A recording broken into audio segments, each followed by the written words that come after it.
We now come to the final award for this evening. And befitting this 20th anniversary, this one is reflective of all the IAS has stood for these past 2 decades. Indeed, what I'm about to present truly stands as the 20th anniversary Freedom Medal winner. On the one hand, it's because it's an individual who has relentlessly worked across all sectors where LRH Tech is employed and for which Freedom Medals are earned. Religious freedom, overcoming governmental oppression, bringing an end to psychiatric abuses, injecting LRH Tech into society, and disseminating Scientology itself. Yes, the whole panoply. But that really doesn't say it all. For the real picture, I return to what I referenced at the start of this evening. Responsibility. In keeping Scientology working, LRH laid down the standard. When somebody enrolls, consider he's joined for the duration. That is the responsibility every Scientologist has. We all know it, and while it may sometimes be hard to confront, the fact remains it is our responsibility to be Scientologists, no matter where we live or work, no matter our resources or excuses. If you are a Scientologist, you are one of the relative few that hold the answers in your possession that all humankind depend upon. But you don't sit on the only answer that's ever been there. You don't ever give a second thought to the personal stakes involved. But now let's take it one step further. How much responsibility can one take? Look at it this way. If a Scientologist is a street sweeper, it is his responsibility to apply Scientology to his zone and whoever he may interact with. And no, it's not an option. Not if he's a real Scientologist.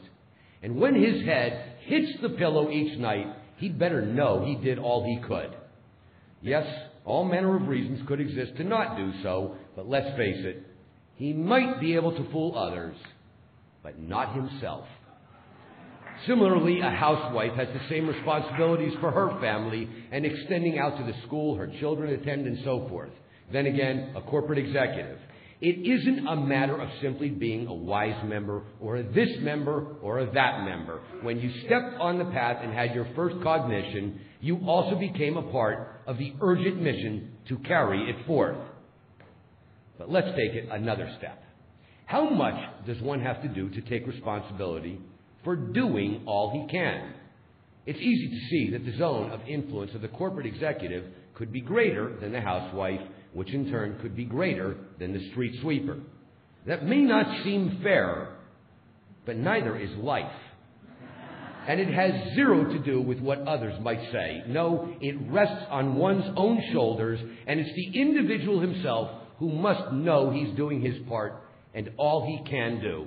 After all, you have to live with yourself, and when your head hits your pillow, it is you who you must live with. Bearing that in mind, the street sweeper, the housewife, the corporate executive, well, what happens when your zone of influence is the global stage? How much must one do to call themselves a Scientologist? How much so that when their head hits the pillow, they can live with themselves, knowing they did all they could do? That is our final story this evening.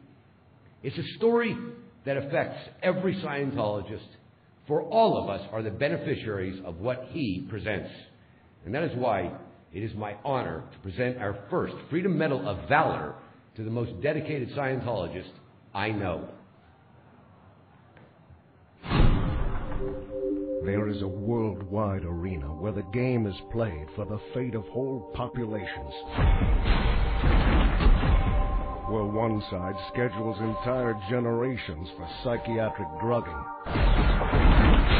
and marks 5 million more for lethal toxic exposure. Also on the board, scores of nations where no workable technology will even be permitted. And plans in play to keep people so re-stimulated they can barely envision a future, much less consider the eternal scope of Scientology. But there's someone on the other side of that global arena, someone advancing Scientology on a fully epic scale to a very different future. And he is Class 4 OT7, Platinum Meritorious, and IAS Freedom Medal of Valor winner, Tom Cruise. The biggest movie the biggest film star in the world. The biggest movie star in the world, and a really, really nice guy. Let's all take a deep breath because Tom Cruise is here! The killer, Tom Cruise! The man, the legend, Tom Cruise!